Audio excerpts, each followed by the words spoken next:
ini sedikit saya ijazahkan. Suatu saat kata Rasulullah, saya ya Mu'ad melihat kamu hanya sejengkal di depan para ulama ketika nanti di akhirat. Terus Mu'ad tanya, Rasulullah tanya, kenapa kamu hanya satu jengkal dengan derajatnya para ulama ketika sowan Allah? Terjawabnya Mu'ad, kamu punya amal apa? Terjawabnya Mu'ad, ya Rasulullah, saya tidak pernah melangkahkan satu kaki, kecuali saya tidak pernah yakin apa bisa melangkahkan kaki yang satunya. Dan saya tidak pernah mengunyah satu makanan, kecuali saya juga tidak pernah yakin apa bisa menelannya. Dan saya tidak pernah bernafas satu nafas, kecuali saya tidak yakin apa bisa nafas berikutnya. Saking dia tergantung ta'aluk semuanya sama kudrahnya Allah Subhanahu wa ta'ala. Kalau kita ini kan sok. Kalau makanan sudah di depannya kayak pasti bisa makan. Kalau dia sudah sehat, jalan seakan-akan pasti bisa meneruskan. Padahal 0, sekian detik, gue melaku dihantam mobil ya selesai. Misalnya stroke ya selesai, tidak bisa jalan. Sehingga para wali-walinya Allah itu orang yang filah gotin min lahadotagi, setiap kedipan dia, setiap perilaku dia itu hanya ta'aluk ambil Allah Subhanahu wa ta'ala. Itu yang disebut ya ayyuhan nasu antumul fuqara'u ila. Nah, kemudian resiko makom ini, ya semua makom tak ada resikonya. Resiko makom ini itu biasanya dia lupa doa. Kenapa lupa doa? Karena doa itu terdefinisikan. Tak wari ilmu hakikat terus rungokno wis ra paham lah tak ulangno. Ya resiko ilmu saya ingatkannya. Ilmu itu kan ada dua. Ada ilmu yang karena didefinisikan. Dan itu akhirnya menjadi masalah. Sebenarnya ilmu itu tidak perlu definisi. Kedua, ilmu yang kita rasakan. Misalnya gini, kalau sama saya tanya, kamu pernah nggak minta jadi punya uang banyak? Nggak tanya, pernah nggak minta? Terus artinya minta itu apa?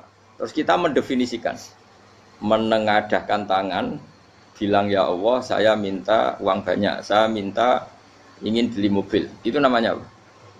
Tidak jawab saja. Doa kan? Itu kesalahan kita mendefinisikan doa itu misalnya menengadahkan tangan dan memohon dan menyebutkan permohonannya itu terus disebut doa.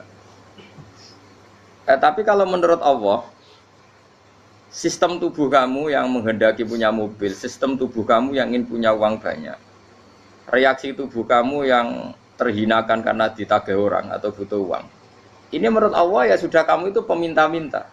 Saya ulang lagi ya. Sehingga menurut Allah kamu minta tidak minta ya tetap berstatus peminta, pengemis. Nah, orang-orang yang sudah wusul, meskipun itu kondisional ya tidak selalu, itu ya dia pikirannya menengadahkan tangan apa ndak ya sama saja tubuhnya merasa minta, sehingga dia tidak perlu mengekspresikan minta. Nah, terus orang yang fikih bilang seperti itu tuh sombong, wong kok gak tahu donga. Sebetulnya keliru vonis orang fikih. Bagaimana mungkin dikatakan sombong? Dia reaksi tubuhnya, elemen tubuhnya sebetulnya meminta. Dia tidak berkategori meminta karena ilmu kadung didefinisikan kalau minta itu yang seperti ini. Itu kan lama. Nanti kalau suatu saat Indonesia yang kuasa itu terlalu NU atau terlalu yang tidak NU, lama-lama ada definisi. Misalnya yang dikatakan tahlilan itu apa? Ya bid'ah, Nabi tidak pernah tahlilan. Sahabat tidak pernah nahlilin Nabi. Malah nanya kaji Nabi jadi tahlil. Mana nih tahlilan jalukno sepuro mayit, kaji Nabi jalukno sepuro. Sehingga dengan tradisi itu tahlil itu masuk definisi bid'ah. Karena nggak pernah dilakukan sahabat dan para tabi'in. Ya salahnya kamu definisikan. Tapi kalau tidak kamu definisikan, sindiarani tahlil, ya mau la ilaha illallah. Terus mungkinkah satu bacaan la ilaha illallah dilarang? Wong ra oleh maca kalimat tauhid. Jadi misalnya tahlil iku nafadno kalimat tauhid. Oke tok ora ngara iso dilarang tapi nak tahlil iku mitung dinane mayit kaya Buddha, sangane kriminal. Enak. Ya sudah seperti itu. Makanya banyak orang salah itu karena ilmu kadung didefinisikan. Nah, definisi itu sebenarnya tidak mengikat dalam banyak hal. Ini penting saya utarakan. Ya karena seperti itu. Makanya itu masalah-masalah besar antara kita dan firqah-firqah yang lain, masalah ahli sunnah, terus masalah yang lain-lain. Memang ya sudah seperti itu. Ya saya ulang lagi ya. Ketika Nabi Ibrahim mau dibakar Namrud, itu masyhur cerita itu. Dan kemudian jadi namanya Habib Syah.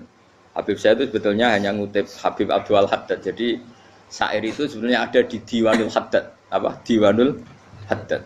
Diwanul Haddad itu syair-syair Abdul Haddad ketika beliau usul, beliau mukasyafah. Terus bagian dinyanyikan Habib Syah terus jadi populer. Saya ulang lagi ya. Tubuh kita, misalnya kamu lapar, perut kamu kan mereaksi minta makan. Andaikan kamu itu Tuhan, kan kamu tahu bahwa perut kamu itu minta makan. Tanpa kita bilang, ya Allah saya minta makan, Allah tahu kalau reaksi tubuh kamu minta makan. Sehingga orang yang tidak minta pun asal makomnya makom yang ikror, mengakui kalau dia butuh, ya namanya sudah minta. Tapi fikih kadung mendefinisikan sing darani minta itu misalnya madhep kiblat terus menengadakan tangan dan sebagainya. Ya sudah kita sebagai orang pengikut ya yang ngikuti fikih, yang ngikuti tasawuf sebetulnya itu definisi yang sepihak. Sehingga ketika Nabi Ibrahim mau dibakar Namrud, masyhur itu cerita itu. Beberapa hari mungkin bulan-bulan orang disuruh Namrud cari kayu sebanyak-banyaknya. Ketika kayu sudah terkumpul mungkin satu lapangan, Ibrahim mau dibakar. Pegawai Namrud itu bingung caranya nguncalo Ibrahim. Mergo saking gedene napa? Api. Nak diuncalo kok ado iku ratok tengah. Nak diparekno iku kepanasan. Masyhur. Terus setan zaman iku ora akeh dadi ya setan tenan. Saiki kan duplikate sak akeh dadi setan ra tau muncul. Wong duplikate wis napa? Akeh. Singkat cerita setan itu muncul pura-pura jadi manusia terus ditemukan manjanik. Manjanik ya semacam ketepil besar yang jadi menane dari kiai-kiai ketepil haram mergo penemune setan. Jari ini tapi nak manjanik penemune setan itu betul walhasil terus dibikinkan satu manjanik semacam ketepil besar terus Ibrahim dilemparkan ke api. Lewat apa? Ketepil tadi idenya siapa? Setan. Nah ketika di tengah api itu unik. Kata malaikat Jibril datang terus tanya sama Ibrahim, ya Ibrahim apa kamu butuh saya? Butuh, alakah hajah, apa kamu punya kebutuhan? Jawab Ibrahim, lah saya tidak punya kebutuhan. Amma ilaika fala, kalau ke kamu ndak lah. Karena kamu makhluk, apapun keren kamu Jibril tetap kamu makhluk. Amma ilaika fala. Ndak maksudnya butuh ke Allah nanti saya nyampaikan. Malah dijawab Nabi Ibrahim, kalau Allah tidak usah kamu sampaikan ya sudah tahu. Gua ambek Jibril. Oh, anak kowe ditekak tenan. Ya saya ulang lagi, apa kamu punya kebutuhan? Alaka hajalah ama ilaika fala, kalau ke kamu ndak. Ndak maksudnya butuh ke Allah nanti saya sampaikan. Karena Jibril yang mentang-mentang dekat sama Allah dan tukang memberi informasi. Tapi kata Ibrahim, kalau ke Allah sih tidak perlu kamu, dia sudah tahu. Nah itu terjadi namanya Habib Abdul Haddad masyhur itu apa? Hasbi min su'ali ilmuhu bihali. Jadi cukup ilmunya Allah itu menjadikan saya tidak perlu minta. Hasbi min su'ali ilmuhu bihali. Jadi ada kondisi tertentu yang para wali itu, saya ulang lagi, kondisi tertentu yang para wali itu ya tidak minta. Tapi kalau itu ditiru jenengan semua ini jadi keangkuhan. Kenapa? Wes gak ndonga tangani ditenangkan. No, atine ora eling pangeran, kan akhirnya ra njaluk tenan. Lalu kowe aja niru wali-wali. Nah, wali-wali itu kan misalnya tangannya tidak menengadah tapi semua sistem tubuhnya merasa butuh sama. Saya itu pernah ya. Tapi itu kondisional dan saya juga ngulang tidak mesti bisa. Ketika saya umroh itu pernah saya ada satu kondisi itu doa ya di putaran pertama toh. Di putaran pertama saya berdoa ya agak banyak di multazam. Putaran kedua mau berdoa sudah tidak berani lagi. Sampai ke-7. Hari kedua ya tidak berani, hari ketiga enggak berani. Nah seperti itu tidak bisa dibuat-buat meskipun saya juga agak ingin. Tapi ya pas itu ya enggak bisa. Gara-gara itu korban kitab hikam, ya kitab hikam yang terkenal. Kitab hikam itu pernah cerita gini. Rubbama dallahum al-adab ala tarkit tolab. Terus Terus di antara makalahnya itu wa inna ma yunabbahu man yajuzu alaihil ikhfal. Tapi kamu jangan niru dosa kan. Tapi jangan ingkar ilmu ini tambah dosa kowe. Jadi niru ya dosa, ingkar ya dosa. Jadi ada seorang wali kata Hikam. Kadang-kadang seorang wali itu mau doa diulang itu sungkan. Kenapa? Yang perlu diingatkan tuh yang potensi lupa. Allah kan masih ingat doa kemarin. Loh itu gara-gara saya sebelum umrah itu mensinau kitab Hikam itu agar itu kok. Ya Allah, sing tak dungani wingi ejek eling kok tak eling no meneh. Dadi wa inna ma yunabbahu man yajuzu alil fal, yang bisa diingatkan hanya orang yang potensi lupa. Sementara Allah tidak akan. Tapi kan akhirnya dungane eling. Ya Allah kayak kemarin. Hari ketiga ya Allah kayak. Makanya menurut saya ilmunya orang hakikat itu juga ada sisi kriminalnya karena ya tadi. Tapi kamu ingkar ya keliru. Memang Allah enggak mungkin lupa, ngapain kamu ingatkan? Makanya menurut saya Allah itu memang zat terbaik, benar-benar Rahman Rahim. Mestinya nak Allah terbaik, kowe ndonga bedino malah ngamuk. Lah aku lali tapi mbok eling dong. Tapi Allah itu ya maklumi ya, dengan kekeliruan.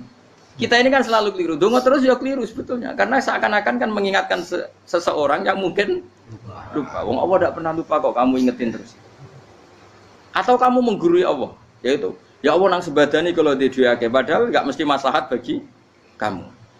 Duake ora mesti maslahat bagi kamu. Maka ada sekian contoh yang wali itu dibully pangeran. Saya sering cerita, banyak cerita wali itu dibully pangeran. Digarap ya pangeran. Ini gara-gara salah dewi. Saya pernah cerita dan itu ada di Hikam betul di kitab itu ada. Ada wali itu tukang hamal. Hamal itu manol di pasar, itu tukang angkut. Jadi kalau ada orang bawa barang berat diangkut dia, terus misalnya kalau dulu mungkin ya ke kereta atau ke singkat cerita terus diupahi. Setelah dapat upah dia pasti pulang karena dia hanya butuh makan satu piring, karena dia tirakat makan satu piring untuk ibadah 24 jam. Singkat cerita dia ngeluh, ya Allah, kamu tahu, engkau tahu saya ini pecinta engkau, saya ini hanya butuh makan satu piring untuk kuat sholat. Tapi kenapa harus jadi juru manol? Berilah saya rezeki yang tanpa kerja. Nah, selang sekian hari dia dituduh maling, terus di penjara, terus dapat rezeki tanpa kerja. Dia ya Allah kenapa jadinya gini? Kan kamu minta rezeki tanpa kerja. Ya itu penjara itu rezeki tanpa kerja kan. Jadi Allah memperlakukan para walinya itu memang unik. Ya kadang dibully. Sehingga dalam cerita-cerita kenabian, kata Qadiyat itu, nggak ada orang yang sering dibully Allah kayak nabinya. Karena nabi itu orang yang dicintai Allah. Jika salah sedikit saja itu, cara pangeran itu, cara kampus itu digarap, pokoknya dipelonco, pokoknya salah sedikit. Misalnya begini, Nabi Yakub itu kan nabi. Dia mungkin nyon sewu nggak tersadar nyembelih anak sapi itu di depan indukannya. Ya beliau mungkin spontan saja, Pak. Kalau kamu yang melakukan pasti tidak ada hukumannya karena Allah tidak pati peduli sama kamu, sudah lah. Artinya nggak peduli, salah pantas saya nggak jelas ya gitu. Tapi ini Nabi. Ketika itu terus indukannya sapi tadi, ya Allah, Yakub itu kekasihmu. Saya tidak berani sama dia karena dia kekasihmu. Tapi saya tetap menuntut keadilan. Dia harus merasakan susahnya dipisah dengan anak. Meskipun dia tidak nuntut rasanya roh anak di sebelah, itu tidak ada se ekstrim itu. Sapinya itu hanya nuntut, ya Allah, dia harus merasakan sakitnya terpisah dengan anak. Akhirnya Allah menciptakan Yakub mengalami terpisah dengan Nabi siapa? Yusuf. Itu kalau kata Qadiyat, itu kalau yang melakukan tidak Nabi pasti nggak dibully Allah, dibiarin. Karena Nabi ini yang melakukan. Nah. Terus ini Nabi Yusuf lagi, mana rasa daftar wali berat. Nabi Yusuf itu di penjara itu karena terdolimi apa karena memang dia salah? Terdolimi. Dan Nabi Yusuf itu Nabi. Nabi Yusuf itu Nabi betul memang benar-benar Nabi. Meskipun ganteng dia Nabi. Syaratnya Nabi ganteng kira-kira mlebu. Nabi itu harus ganteng, enggak boleh. Nabi elek ora oleh. Karena Allah izin di kekasih kok kriting elek. Allah itu selera tadi. Kabeh Nabi mesti yang paling ganteng di kaumnya, yang paling nasab. Enggak boleh Nabi kok pesek, keriting, enggak boleh. Tapi kalau sudah jadi orang soleh oleh kan. Tapi kalau Nabi enggak boleh. Nabi Yusuf bukan, masyhur kan cerita Nabi Yusuf dengan siapa? Sulaiman. Dan belum ada orang dalam keadaan darurat masih cerdas kayak perempuan. Jadi singkat cerita, Ketika Yusuf diajak Zulaikha selingkuh gak mau kan keluar dari kamar. Dalalah kebetulan wa alfaya sayyidah rajal. Itu si Zulaikha tadi spontan langsung bilang, "Wahai suamiku, apa hukuman orang yang ingin menodai keluargamu?" Itu wong wedok. Padahal dia agak terencana, dia pun enggak bayangkan kepergok suaminya. Itu dalam keadaan kepergok itu masih cerdas. Suamiku, apa hukuman orang yang mau menyelingkuhi keluarga Anda? Singkat cerita suaminya murka terus Yusuf di penjara, terdolimi. Ketika di penjara kemudian Yusuf punya keahlian mentakwil apa? Mimpi. Kan tadi suaminya Zulaikha itu tidak sampai raja ya, kira-kira PM atau menteri lah. Raja itu punya mimpi yang bisa nakwil itu hanya Yusuf. Singkat cerita terus utusan raja datang ke Yusuf dan takwilan Yusuf terbukti benar. Tapi Yusuf ini seorang nabi, saya ulang lagi Yusuf seorang nabi dia tapi ya manusia. Bilang gini ke utusannya, coba bilangkan ke raja kamu di penjara ini ada orang yang di penjara secara terzalimi, yaitu saya. Tolong laporkan ke majikan. Itu Allah tersinggungnya itu bukan main. Nabi kok lapor makhluk. Itu tersinggung. Nah, kowe kan gak piye-piye. Kowe ngajono proposal ya ora piye-piye. Wis pokoke Allah mek kowe wis ra piye-piye wis. Wong sampean swargane ya ora langsung wae ngono. Pokoke kira-kira kan sudah enggak perlu ditegur. Makanya fa'an sahu syaitanu dzikra rabbi falabitha fis sijni bid'asin. Maka Allah mentakdirkan utusan raja tadi itu lupa melaporkan peristiwa Yusuf ke raja tadi. Sehingga raja enggak pernah dengar kalau ada orang di penjara karena Allah tersinggung. Wong kowe ku nabi kok lapore ambek penguasa. Ngono tok iku wis Allah tersinggung. Karena dia nabi, enggak boleh nabi lapor makhluk. Jadi Allah itu dengan nabi itu sangat-sangat sensitif. Sangat-sangat sensitif. Ya begitu. Terus cerita terkenal, meskipun ini enggak ada di Quran, Nabi Musa. Nabi Musa itu pernah sakit gigi karena dia mentang-mentang kalimullah, orang yang sering komunikasi dengan Allah, minta ya Allah, tolong tunjukkan obat gigi saya itu apa. Singkat ini sama Allah dikasih tahu, kamu ngunyah suket ini gitu, rumput ini kamu kunyah nanti pasti sembuh. Karena resepnya dari Allah ya pasti mujarab, kan enggak ke dokter. Singkat cerita dikunyah terus sembuh. Suatu saat dia sakit gigi lagi, enggak konsultasi lagi karena masih punya resep tadi kopian apa? Resep. Dia datang nyari suket yang sama dikunyah tambah sakit. Terus tanya sama Allah, ya Allah ini kan resepnya yang sama, kenapa tambah sakit? Kata Yusuf, kata Allah, kamu itu kekasihku. Ora nak sing ngobati ku aku ra suket sembrono. Semenjak itu Yusuf Nabi Musa ora pernah resep lagi sudah. Andikan tuh kamu, pasti Allah juga enggak tersinggung. Makanya kata qadiyat, kenapa para nabi sering ditegur itu bukan karena Allah murka, nabi itu beda. Jadi kesalahan kecil atau apa-apa yang menurut kita ada salah itu untuk nabi salah. Makanya di ahli sunnah ada kaidah apa? Mimba bi hasanatil abror sayyi'atul muqarrabin. Pernah dengar kaidah apa? Mimba bi hasanatil abror sayyi'atul muqarrabin. Sesuatu kalau dilakukan umumnya orang itu hasanah atau kebaikan, tapi kalau dilakukan para nabi itu salah. Karena apa ya? Saking dekatnya dengan Allah. Saya ulang lagi apa? Mimba bi hasanatil abror sayyi'atul muqarrab. Jadi nabi itu beda. Nah, para nabi itu orang-orang yang mengalami fikir yang doa resmi kayak siapa tadi? Definisi fikir ya sering. Kayak definisi orang tasawuf yang sering. Sehingga ketika Nabi berdoa, ya memang secara disiplin ilmu yang namanya berdoa ya minta Allah dengan mengadakan tangan. Ketika agak berdoa, karena Nabi sadar Allah tidak perlu diingatkan lagi, pasti masih ingat. Gitu. Jadi dua-duanya benar terus. Makanya Nabi itu lam yazal fitaroki, Nabi itu selalu naik derajatnya. Karena pas minta ya benar, pas tidak minta ya. Kalau kamu turun terus. Pas minta itu karena tomak kamu, hadun nafsi kamu, serakah kamu, tapi nggak tahu diri pantas taura dengan permintaan. Kayak gue misalnya jongo jadi wali, iso Allah tersinggung. Bocah atau tirakat atau jalur jadi wali. Tapi gak dongo ya Allah tersinggung. Kere ra tau dongo. Jadi orang kalau ndak wali itu sudah keliru terus. Ya muga di sepuro, tapi tak kira iku akeh. Salah. Ya jajal gitu ngajuk koyo wali kok Sabtu Qadir Jilani. Kira-kira Allah tersinggung ngopo nyembadani? Kira-kira tersinggung. Tapi misalnya kira tahu donga kepengen kau Imam Syafi'i, apa yang tersinggung? Bocah ora di idola. Lah terus piye Gus? Piye kadung salah biasa wae. Wis bakat salah no. Bakat salah. Ini sedungane sing gampang kae mesti bener. Rabbana dzalamna anfusana wa lam taghfir lana wa tarhamna lanakunanna minal khasirin. Saya pernah punya kitab dan kitab itu menurut saya luar biasa. Bahkan ketika adu bully itu, adu cara mahasiswa itu kayak pelonconan itu. Nabi sama Nabi pangeran gitu dan itu sekali yang satu salah melakukan disiplin ilmu pangeran itu degradasi.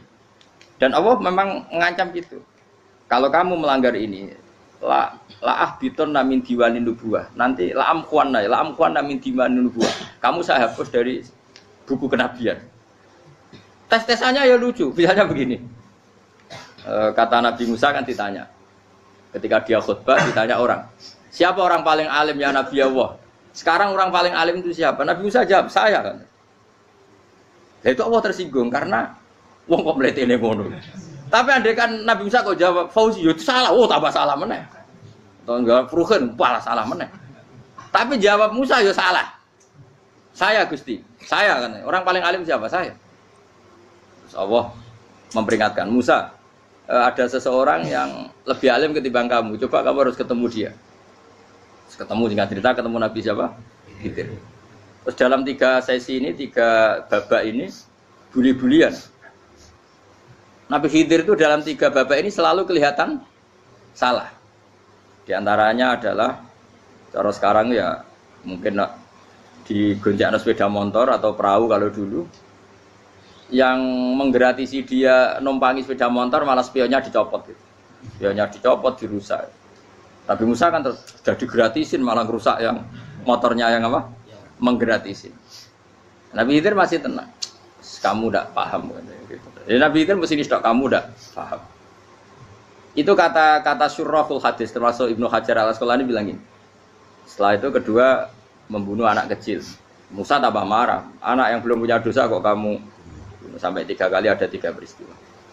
Itu kata syurrahul hadis. Andai kan Musa kok diam tidak protes, maka dia akan disalahkan Allah. Karena dia berarti membiarkan kemungkaran di depan matanya tanpa reaksi. Jadi sebetulnya ketika Musa berontak itu Nabi Khidir, Nabi tenan gitu. Jadi itu kan unik. Tapi berontak ya disalahno. Dadi angel sandi tes-tesan dadi nabi ku ya angel. Misalnya kok Nabi Musa itu kayak model santri Jawa Timur. Nabi Khidir salah, nggih nderek mawon. Ya ora nabi jero barang mungkar. Menengae. Berarti yo nabi goblok ngono kira-kira. Makanya memang Musa harus konsisten seperti itu, harus demo terus gitu. Kayak saya misalnya sebagai kiai fikih, kiai ya harus seperti ini cara mulang saya. Enggak boleh saya misalnya terus anut mulang terus tawadhu semeneng itu ora karu-karuan. Jadi andekan Musa kok tidak protes itu malah salah. Ya memang harus. Dan itu Nabi Khidir dia Nabi tenang. Makanya Nabi Khidir akhirnya respect. Tidak ada hati sebaik kamu Musa. Risi itu gak nyaman ketika melihat kemungkaran. Jadi itu sebenarnya poin. Tapi lucunya Nabi Khidir ya nyalan. Takkan dari rasa kok men takok. Tapi ya disalahno. Ya aku jadi Nabi Musa. Ya jajal, gawe peristiwa meneh aku tak sabar rata kok. Bareng. Kan jajal neh. Bareng dijajal ya protes meneh. Bareng protes meneh, tinggal 1 kali kesempatan. Kowe takok meneh wis ora dadi muridku. Dikasih kesempatan lagi, ya protes meneh dek umat. Tapi itu justru itu menjadi kelebihannya Nabi Musa karena syarat seorang nabi adalah al-musara'ah ila ingkaril munkar kata Ibnu Hajar Al-Asqalani. Syarat seorang nabi adalah secepat ngingkari sesuatu yang mungkar. Enggak boleh. Ya toh kan misalnya kita jadi murid terus gurumu itu gandeng artis atau gandeng penyanyi dangdut. Nggih nderek mawon. Jare guru mumet goblok. Tapi kowe ngloroi guru tersinggung. Ora roh hikmah kan bingung no. De guru ngene kok bingung no. Kale ke de guru jadab dorong Jawa Timur apa? Gurumu gandeng penyanyi dangdut. Reaksimu piye? Jek takok. Ayo loh, nak elek kan gak iri. Biasanya nak elek itu ra iri, sekarepmu Pak. Sing ayu, sing potensi iri. Kira-kira reaksi kamu itu milih derek mawon apa berontak? Golek apa? Oh, nak gurumu wong alim mesti nak pasti meneng. Muridku giya bener, gak sensitif. Roh barang mungkar dilakukan di depannya kok tidak reaksi, tidak protes, ya geblek tenan.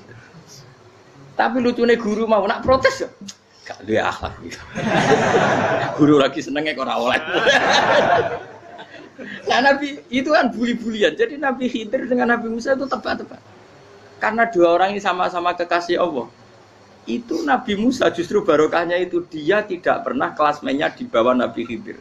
Semua ulama sepakat klasmennya Musa tetap di atas Nabi Khidir.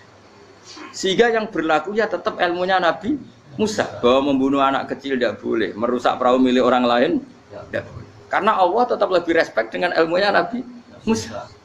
Nabi Khidir tetap ilmunya nggak dipakai, meskipun dia disebut hakikat.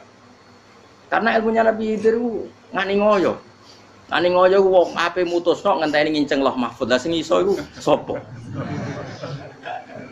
Barang ra mungkin kok. Mulane Nabi Khidir terakhir menutup kalimatnya wa ma fa'altuhu an amri. Dzalika ta'wilu ma lam tasdi alaihi sab. Aku dhewe nglakoni ini ya ora roh, wis ditakdir nglakoni ngene wae. Dadi artine Nabi Khidir ya ora paham. Jadi wa ma fa'altu an amri itu terakhir kira-kira artinya saya sendiri tidak melakukan ini karena inspirasi saya sendiri atau keputusan saya sendiri. Tahu-tahu saya ditakdir melakukan. Karena pas itu Nabi Khidir disetting semuanya dengan ilmu hakikat. Yaitu bayi tadi memang kutiba kafiron. Kutiba apa? Kafiron. Memang dia nanti kalau umur nganti tua ditakdir mati kafir. Daripada mati kafir nanti, ya sudah mati sekarang. Tapi nggak mungkin kan ada syariat daripada soben beling pateni ke cilik. Ya ora ono syariat, tetap ikut Nabi Musa. Makanya kata Ibnu Hajar Al-Asqalani itu uniknya Allah sama para wali-walinya. Waliku klirullah, itu tuh disenangi pengen. Terus pengenan nabi-nabi ini yo gejluk-gejlukan, yo pancen nak wong. Terus keempat gini. Tadi kan saya punya contoh 3, ini contoh keempat, ini terakhir. Akhirnya kok ilmu merah cukup tetap malah bingung enggak. Nabi itu minggat itu boleh enggak? Tanpa pamit, minggat itu pergi enggak pamit itu boleh enggak? Enggak boleh. Rasulullah meskipun kayak apa disakiti di Mekah itu tidak pernah minggat, tidak pernah hijrah. Saya ulang lagi, karena butuh izin. Tapi Allah pernah punya kekasih yaitu Nabi Yunus. Nabi siapa? Yunus. Itu Quran meredaksikan ya abako. Abako itu terjemahnya apa? Minggat. Kalau pergi itu dhahaba. Tapi ini Allah meredaksikan itu abako. Abako itu ya minggat. Nabi Yunus itu dakwah di daerah Nainua. Ya, Nainua itu ya Babylon sana. Kampungnya namanya Nainua, ya daerah Babylon. Babylon itu kalau di geografis modern ikut Irak, ikut mana? Irak. Jadi Kufa, Basra, Babylon. Terus siapa itu yang ngalahkan pasukan Yahudi dulu itu Buktanasor, Hebuket, Nasir itu ikut mana? Babylon apa? Babylon. Bama unzila alal malaka ini di Babila Haruta. Makanya kalau ulama-ulama melihat Irak kacau sampai sekarang itu tidak kaget. Irak itu ardun mal'unah kalau di kitab-kitab. Bumi yang memang sudah terlaknati mulai dulu. Sehingga ketika ada kasus Saddam Hussein sekarang itu ulama tidak kaget. Zaman Rasulullah Sugeng itu Irak itu termasuk sudah bumi yang guna keazala. Jadi di sana pasti banyak fitnah. Fitnah pertama yang dicatat sejarah adalah Mautul Hussein. Apa? Kabudutnya Said siapa? Hussein di Karbala. Era Imam Syafi'i adalah zaman mifnah. Ulama dibantai karena dipaksa mengatakan Quran apa? Makhluk. Terus konflik-konflik sampai era Saddam Hussein terus era sekarang jadi. Lah kita ini ulama sebenarnya tahu tarikh itu. Tapi di era modern kan dianalisis karena campur tangan ini itu ya sudah lah. Sebab goblok pun daripada ngebantah-bantahan malah kamu. Sebab goblok, sebab pinter. Nah, sekarang kan analisisnya kan wah ini ada campur tangan pihak ketiga diciptakan nih sauni ini. Ya kalau intelijen harus ngomong seperti itu. Kalau kita seperti ulama memang dari dulu dicap Nabi hunalika az-zalasil wal fitan. Saya teruskan. Nabi Yunus itu dakwai kaumnya itu lama sekali dan tidak iman. Nah semua nabi kalau kaumnya tidak iman itu diberi hak Allah ngancam akan adanya azab. Apa? Ngancam akan adanya azab. Nabi Yunus ngomong gitu terusin. Nanti kalau kamu tidak iman itu pasti kena azab. Anggap saja dia ngancam gitu sudah berbulan-bulan. Singkat cerita, Azab baru tinggal 3 hari lagi. Ayo nang iman, tinggal 3 hari lagi. Ya kira-kira dia ngomong misalnya Ahad, berarti Ahad, Senin, Selasa. Atau kamu milih Selasa, ya Rabu, Kamis. Singkat cerita Ahad itu dia gak kuat. Wah, semane kurang 3 dino kaumku tetap ora iman. Mangkel asem, minggat deh. Mau minggat ya jenenge mau minggat kan enggak punya tujuan, so asal pergi jauh saja. Ada perahu, sekenanya dia naik saja. Namanya minggat. Kalau bawa bekal terencana, bawa visa, paspor kan plesir namanya. Jenenge minggat itu ya enggak, ya sekenanya. Enggak persiapan. Singkat cerita sampai ikut perahu nelayan tadi, terus zaman itu ya ada mitos kalau ada gelombang yang enggak wajar pasti ada orang minggat. Terus ditanya siapa yang minggat, Nabi Yunus kan orangnya jujur, saya katanya. Ya sudah, yang minggat harus dicemplung no, gitu. Ya, terus ada yang agak baik, ya jangan gitulah. Ini kan kita semua butuh selamat, judi dulu. Terus judi satu lagi ketemu Yunus. Coba mungkin salah udah hanya judi lagi ya ketemu sampai 3 kali ya ketemu Yunus. Makanya fasahama fakana minal mudkhadin, diuji dia kalah kemudian tenggelam. Fal taqamahul khutu wa huwa mulim. Terus dia diuntal, ditelan oleh ikan nun. Di situ ikan nun digambarkan saking besarnya itu. Nah ini uniknya Allah sama kekasihnya. Sudah Allah menyalahkan tapi unik. Ikan ini kan itu sama Allah dikasih instruksi. Kamu nggak boleh makan dia, dia kekasih saya. Terus ketika di tengah di perut apa? Ikan, dia kegelapan. Terus Nabi Yunus cita-citanya satu, ya Allah, kalau saya sumpah gini saya tidak bisa baca tasbih. Akhirnya sama Allah disulap perut ikan itu jadi masjid. Jadi dia di dalam perut ikan ya santai saja tetap wiridan, santai. Fana ada fi dzulumati alla ilaha illa anta subhanak inni kuntu minadz dzalimin. Ya dia santai aja wiridan karena perut ikan bagi dia adalah masjid. Ya dia disalahkan Allah karena abako tadi minggat, hijrah tanpa pamit. Tapi juga dibela-belain Allah, ikan tadi tidak boleh nelan. Ini perlakuan Allah sama orang yang bikin. Tapi karena dia Nabi, uniknya apa? Dino Ahad itu kaumnya do nginceng omah Nabi Yunus. Rame-rame nginceng. Lucunya cara nginceng gini. Nak Yunus ning omah berarti bodoh nih. Wong omahe ana adab kok dene tengok. Bareng dinceng Nabi Yunus tuh gak ada. Oh tenan ana adab. Mulane wonge rawani ning omah. Itu unike pangeran. Jadi umpama dekne ra minggat ya salah.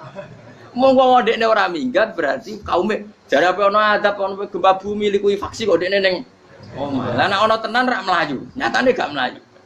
Jadi mbak Allah didesain minggat. Tapi nek minggat yo disalahno Nabi yo ora pamit.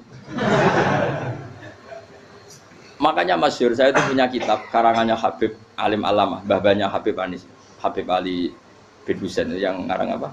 Ali bin Muhammad bin Husain yang Simtud Duror itu. Itu diantara doanya gini. Tapi jangan tiru loh, biar awal gimana. Aku rawan ini loh. Cuma saya hafal secara ilmu, tapi saya tidak berani. Waj'al sayyiati man ahbabta. Ya Allah, jadikan kesalahan saya itu kesalahan orang yang kau cintai. Terus pokoknya salah lah jadi pengiran kadung seneng, salah lah ya sampai wae seneng. Waj'al sayyiati man ahbabta. Terus kayak gue lah dimanja wong tuamu, anak paling disayang. Salah wae lucu. Kok cah cilik? Gue seneng cah cilik. Salah wae lucu. Cano gelas ya lucu, tiba ya lucu. Tibane cah tuwek-tuwek. Bocah jelalatan, melane tiba. Nah itu barang kau menginceng omahe Nabi Yunus gak ono wong. Wah, berarti adab mau turun betul. Andai kan adab tidak jadi turun, pasti Nabi Yunus berani di rumah. Tenang. Wes. Barang mulai malam Kamis, adab itu sudah kelihatan. Ada puting beliung, ada apa, sudah jelas pasti ada adab. Kaum yang lapangan tobat. Tobat finish. Secara bal-balan menit-menit apa? Terakhir. Wah, itu ambek pengiran ditampa tobat. Wes gak sida tak adab wong kowe tobat. Singkat cerita Nabi Yunus hari ketiga atau apa dia selamat. Pakai versi yang umum saja. Selamat faltaqamaul khutu bahwa falaula annahu kana minal musabbihin la bi batni la yaumi yub'atsun. Akhirnya dimuntahkan sama ikan nun tadi terus dia keluar. Barang keluar tanya-tanya kabar gimana kabar kampung neng Nuwah, baik-baik saja. Kabar awani mulai karena dia tahu kalau orang bohong itu dihukum mati. Padahal dia bohong katanya Kemis itu ada adab ternyata kampungnya baik-baik. Padahal baik-baiknya karena mereka tobat. Jadi masyarakatnya nyari dia karena mau iman. Si nabinya agak berani pulang karena nanti dihukum mati. Aku pangeran nabi kekasih itu dia. Pangeran ya bully itu. Oh itu gue beda-bedaan. Wong kekasih pangeran. Aku ora dipito langsung diadab. Jadi pangeran kekasih gue beda. Orang koyo. Akhirnya Nabi Yunus rawani mulai. Wah nak mulai aku disiksa. Perkara nih kalau pembohong itu dihukum mati. Masyarakat yang golek tenan. Mergo nalem kemis ku ono azab tenan. Cuma terus do tobat. Iki disebut falau laka nasqaryatun amanat fanafa'aha imanuha illa qauma Yunus lamma amanu kasyafna anhum adzabal khizyi fil hayatid dunya. Enggak ada kampung yang saya adab kecuali kasil tak adab, kecuali kaum Nabi Yunus. Aku wis meh ngadab lho, pas menit terakhir peta adab tobat. Akhirnya ra sida dari pangeran. Iku kaum Nabi sinten? Iku ya barokah minggate Nabi Yunus. Lah iku nabi. Wong kliru kok barokah. Iku nabi. Umpama Nabi Yunus ora minggat, kaume berpikir Yunus bohong. Wong ape ana azab kok tengok-tengok ning ngomong. Tapi pas minggat tenan ya disalahno pangeran, minggat kok gak paham. Hikmah. Amalane kira usah protes. Wali iku beda, kekasih pangeran itu sama dengan sing dialami Rasulullah sallallahu alaihi wasallam ning Sulhul Hudaybiyah. Semua perjanjian itu salah secara hukum fikih. Bukan salah lagi, sangat salah cara ukuran fikih. Sehingga semua sahabat itu protes kecuali Abu Bakar As-Siddiq. Cuma semuanya omong Umar, tapi semua sahabat aslinya ya. Coba di antara perjanjian gini. Pertama kan enggak biar sampean enggak terlalu jadi teroris, enggak terlalu jadi ekstremis. Memang ya usah jadi teroris, ya usah terlalu jadi teroris. Semua itu mungkin, Kang. Ning dunia semuanya mungkin. Singkat cerita Nabi itu sudah di Hudaybiyah. Hudaybiyah dengan Mekah kan tinggal sekitar paling 40 kilo. Saya pernah itikaf di masjid yang pernah dipakai Hudaybiyah. Kan sekarang jadi mikot ya. Termasuk mikot umroh di Mekah kan apa? Hudaybiyah kan mikot di yang terkenal kan apa? Jirona, Tanim, Hudaybiyah. Itu perjanjiannya tuh gini. Perwakilan dari Quraisy namanya Suhail bin Amr, siapa? Suhail bin Amr. Perjanjiannya gini, Muhammad kamu tidak boleh masuk Mekah. Kamu boleh masuk Mekah itu tahun depan. Padahal Nabi sudah bilang ke para sahabatnya, ayo kita umroh. Dan diberi hak umroh. Tapi setelah sekitar 40 kilo masuk Mekah, dicegat sama orang kafir Quraisy. Lah, Nabi itu sakit tenan. Nabi kadung mentafsir, memberi berita gembira, saya mimpi, kalian masuk tanah haram, amini namu khalikin, aman semua. Semuanya bercukur gundul atau mencetak rambut. Pokoknya kata sahabat senang sekali karena mimpi Rasulullah tidak pernah apa? Enggak pernah salah. Bareng di situ di antara perjanjiannya hadza ma kataba ali Muhammad Rasulullah. Ini perjanjian yang ditulis Muhammad Rasulullah. Kata Suhail, hapus kata Muhammad Rasulullah. Kalau saya tahu kamu Rasulullah tidak saya perangi, tulis Muhammad bin Abdullah. Kata Rasulullah, ya Ali hapus tulisan Muhammad Rasulullah. Kata Ali, tidak saya akan menghapus setelah Muhammad Rasulullah. Jadi Nabi unik. Hapus gak popoli, masih aku hapus aku tetap Rasulullah. Wong tulisan wae. Jadi Nabi ya rileks saja. Tapi Ali katanya, fa wa ma ana bi makhihi abadan. Saya tidak akan menghapus tulisan itu selamanya.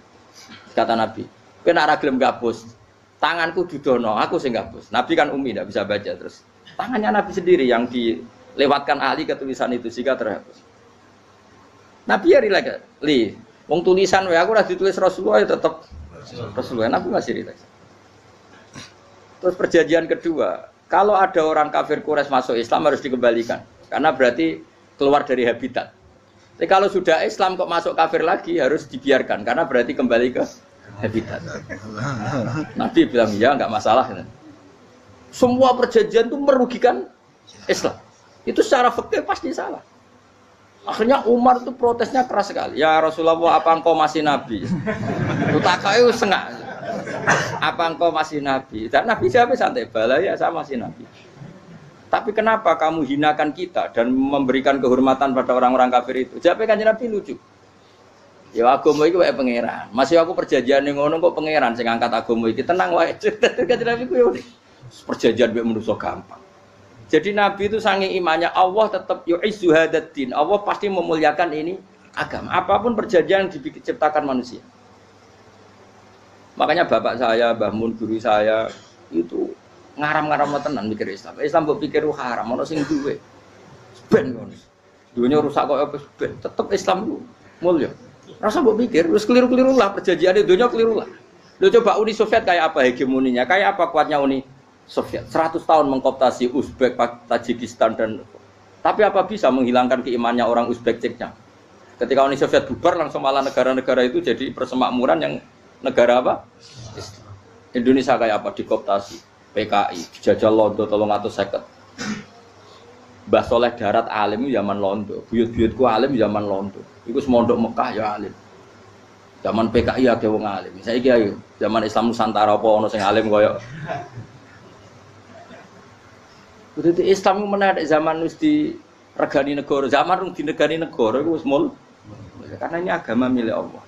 Punya ketahanan yang luar biasa. Sebenarnya dari Nabi tentang kayak perjanjian salah lah, Mar. Gak apa-apa. Inna wa ta'ala a'azza hadati.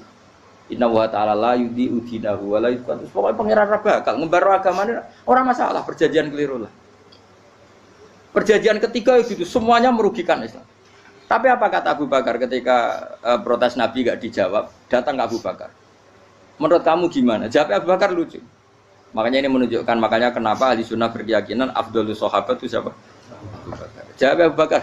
Wes samar, perjanjiannya keliru lah, wes keliru lah. Ki gremeng-gremeng santai gremeng.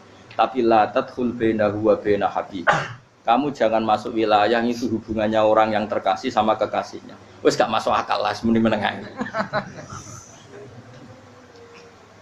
Ya sehingga ya sudah Allah. Ternyata nah perjanjian keempat ini yang agak Nabi hanya minta gini, Dok. Itu saya turuti semua, tapi saya minta satu hal, kata Nabi.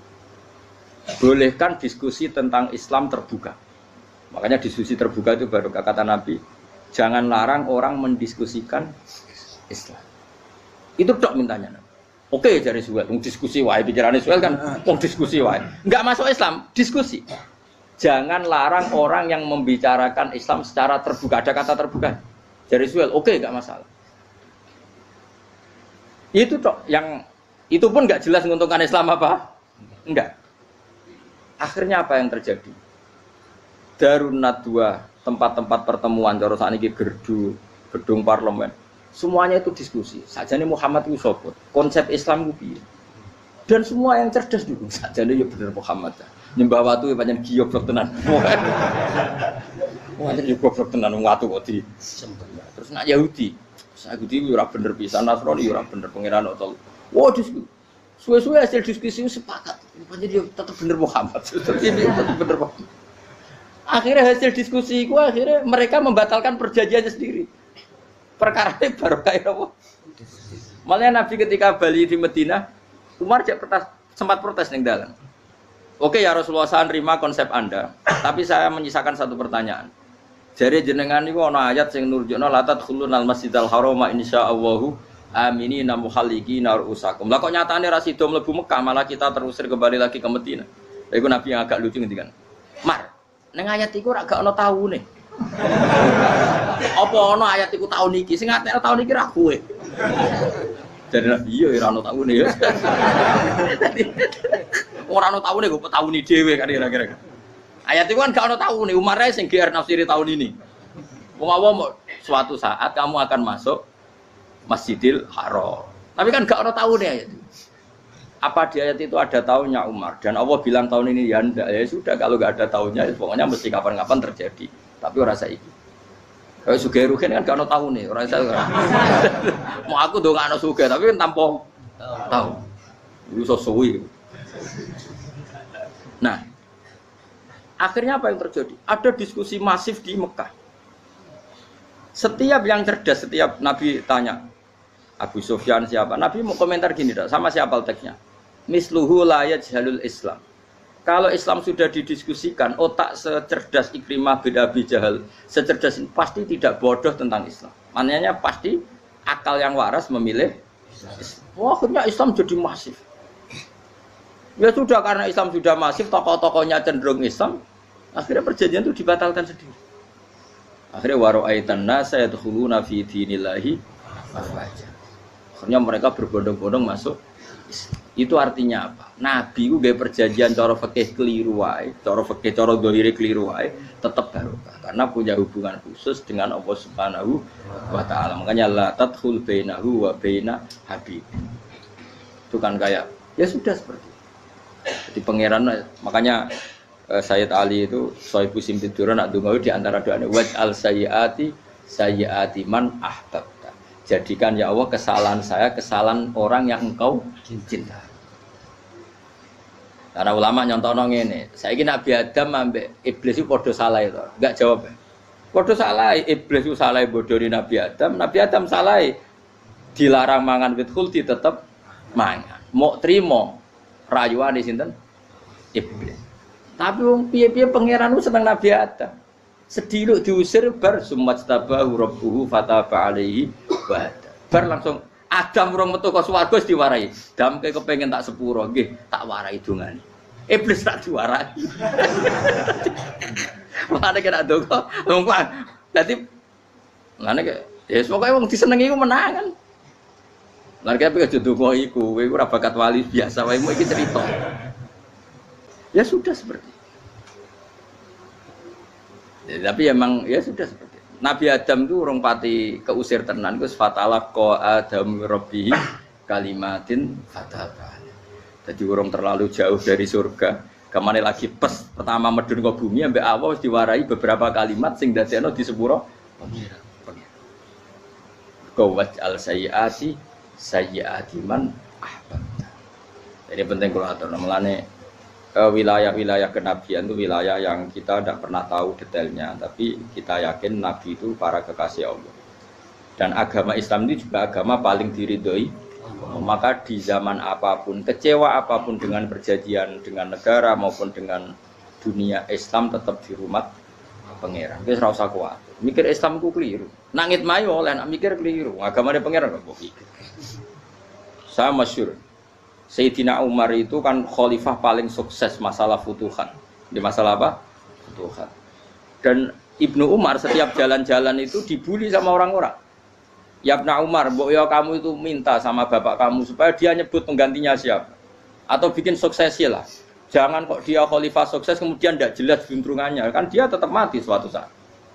Saking enggak kuatnya Abdullah bin Umar nya matur, ya Abah, engkau harus suksesi siapa ya pemimpin setelah jenengan. Lah kenapa? Orang-orang bilang kalau ada orang misalnya penggembala kambing terus ditinggal gelanggang itu dianggap dosa karena kambingnya pasti kocar. Apalagi ini urusan umat. Kamu tahu-tahu mati sebelum sesi ini pasti kacau. Umar langsung marah. Agama Islam juga sama dengan kambing kata Umar. Agama Islam agamanya pangeran, mesti diurusi pangeran. Aku mau khilafah. Aku mau sukses. Ben aku ora usah mikir. Engko ora diurusi pangeran.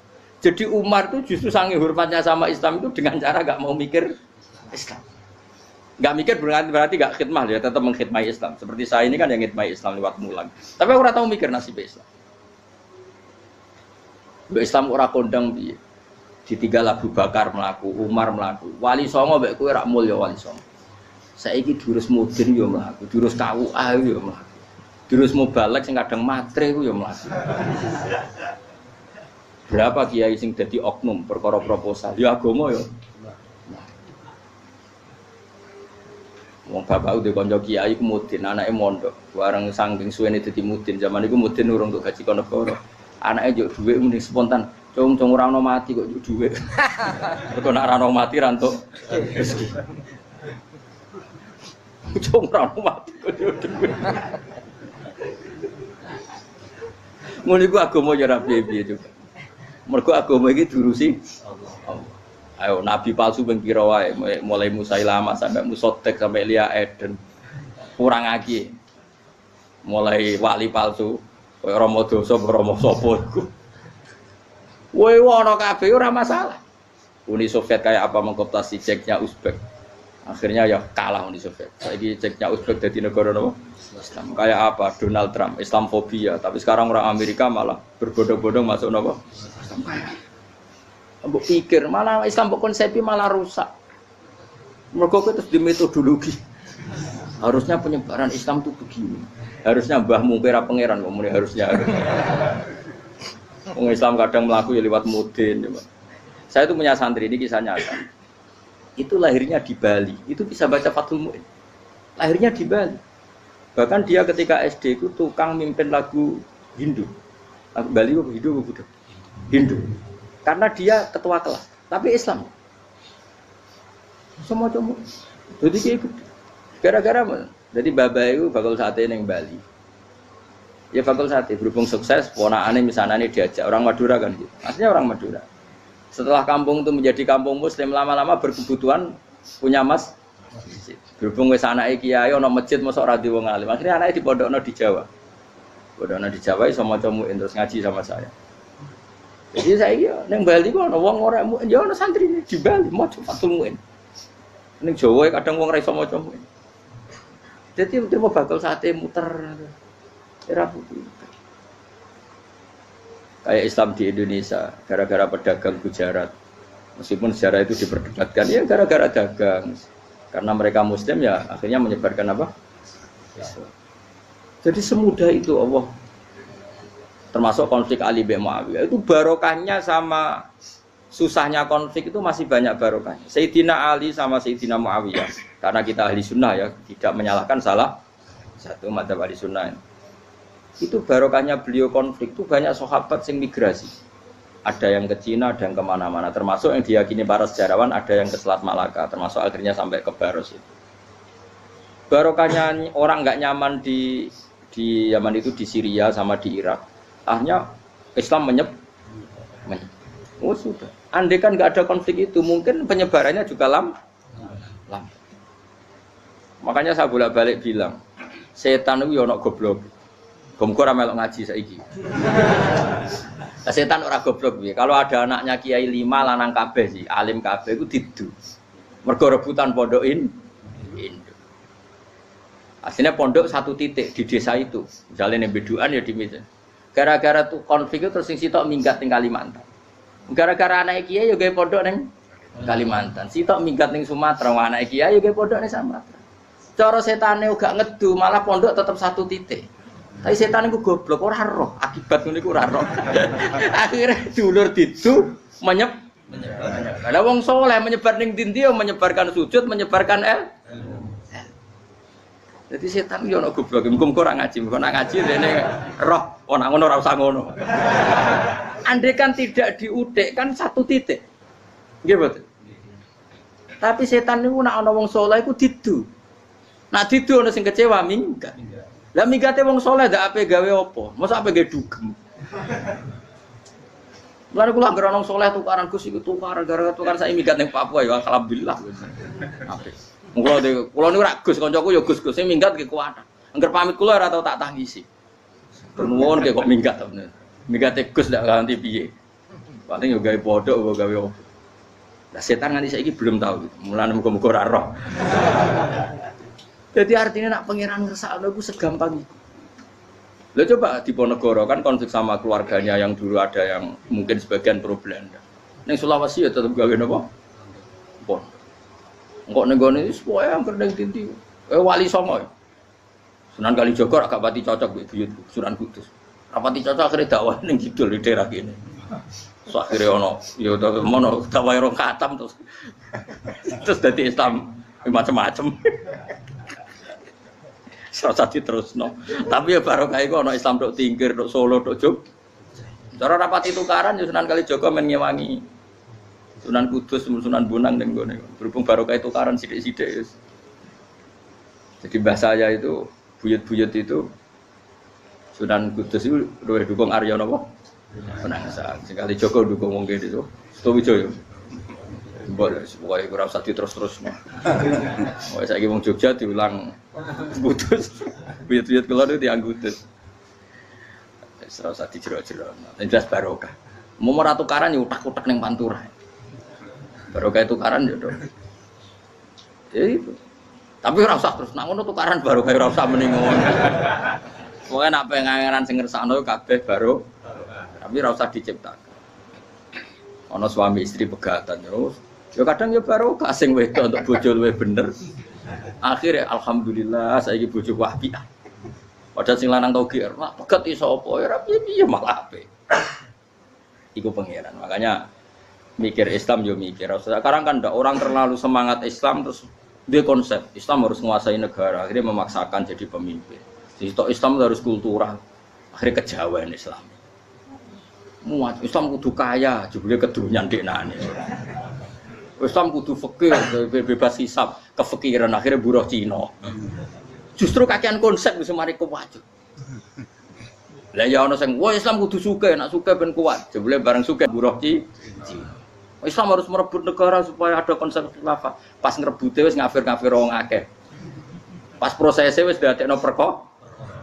Islam harus kultural, jebule main-main gong wae malah sindenan terus. Ra sida dakwah, mergo kakean apa? Kultural ora usah dikonsep, wis ben mlaku. Pangeran dhewe sing ngatur Islam. Kayak apa agama ini pernah ditinggal orang-orang terbaik. Mulai para sahabat tabi'in sampai wali songo, nyatanya tetap berjalan. Iku nunjukno agama ini diurusi Allah Subhanahu wa taala. Napa khidmah wae. Kayak saya yang mengkhidmati Islam.